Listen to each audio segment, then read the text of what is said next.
दोस्तों आज हम आपको एक ऐसे लड़के के बारे में बताने वाले हैं जो अब से कुछ ही दिनों में अपने 5 साल पूरे करने वाले हैं ब्रह्मचर्य में। पर एक समय ऐसा भी था जब इनकी हालत बहुत ही ज्यादा खराब थी।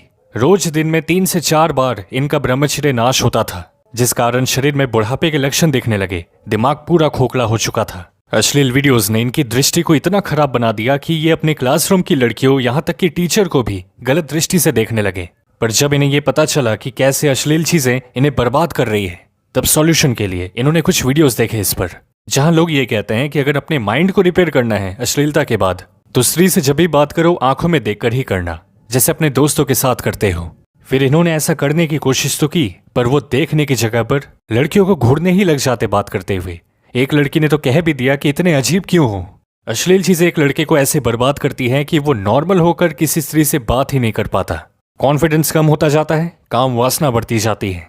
उसे नजर मिलाकर बात करने में भी ताकत लगानी पड़ती है, क्योंकि वो जानता है अगर कंट्रोल नहीं किया तो आंखें फिर गलत जगह पर देखने लग जाएंगी। यानी वो अपने आप को सुधारने की कोशिश तो कर रहे थे, पर उनका तरीका गलत था। मन में अभी स्त्री शरीर घूम रहा था। पर एक रात जब वो मोबाइल में गलत चीजें देखने जा रहे थे, तो उनके अंदर से एक आवाज उठी कि क्या कर रहा है ये, कब तक ऐसा चलता रहेगा। किन लड़कियों पर अपनी ऊर्जा बर्बाद करता है, वो जो तुझे जानते तक नहीं, जिन्हें अच्छे चरित्र का मतलब तक नहीं पता, जो चंद पैसों के लिए अंग प्रदर्शन करते हैं, उन्हें बैठकर स्क्रीन पर देखना घंटों। क्या ये जिंदगी है तेरी? बाहर आ इससे पहले कि सब कुछ खत्म हो जाए। दोस्तों इसके बारे में लड़के ने ये लिखा कि कोई शक्तिमान उस रात ये सारी बातें मुझसे कह रही थी। फिर अगले दिन से ही मैंने अपनी जिंदगी का मतलब ढूंढना शुरू कर दिया। और एक समय बाद एक विचार आया मन में कि जैसे एक लड़का अपने लिए चरित्रवान, समझदार और अच्छी लड़की ही चाहता है जिसमें कोई बुरी आदत ना हो, तो ये सारी चीजें तो एक लड़के में यानी मेरे अंदर भी होनी चाहिए।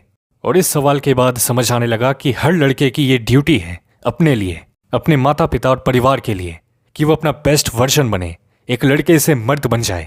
सबसे पहली चीज जो भाई ने स्टार्ट कर दी वो है कैलिस्थेनिक्स। अपने बेस को मजबूत किया होम वर्कआउट से, क्योंकि कई साल ब्रह्मचर्य नाश के बाद शरीर जिम के लिए रेडी नहीं रहता, तो बेस मजबूत करना जरूरी हो जाता है होम वर्कआउट से।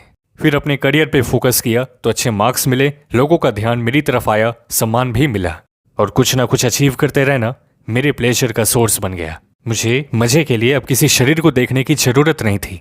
नॉलेज के पीछे गया तो दूसरे व्यक्ति की नॉलेज ही इंप्रेस कर सकती है, उसका शरीर नहीं। फिर इस भाई के साथ एक और चीज हुई कि उनका कॉन्फिडेंस बढ़ने लगा। अब नजर मिला के बात करने में कोई परेशानी भी नहीं होती। देखिए यहाँ पर गोल ये नहीं है कि लड़कियों से बात करना, उनका अट्रैक्शन पाना, बल्कि बिना कोई वासना के, बिना किसी फिल्टर के साथ रहना। अपने आप को मेंटली इतना टफ बना लेना ब्रह्मचर्य में कि कोई सामने से ऑफर करे संबंध बनाने का और आप उससे ना बोल सके। तो जो भी हमारे मित्र ब्रह्मचर्य में लंबे समय तक स्थिर रहना चाहते हैं, वो आने वाले कुछ वर्षों में क्या करना चाहते हैं उसे तय करें, क्योंकि आपका लक्ष्य जितना ऊंचा और महान होगा, आपके ब्रह्मचर्य में सफल होने के चांसेस भी उतने ही ज्यादा होंगे।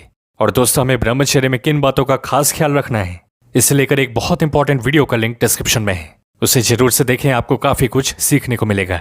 इंस्टा और टेलीग्राम पर भी हम आपसे जरूरी चीजें शेयर करते रहते हैं, तो उन दोनों की डिटेल्स आपकी स्क्रीन पर हैं। खुद पे ध्यान दो, दुनिया आप पर ध्यान देगी। मिलते हैं आपसे अगली वीडियो में।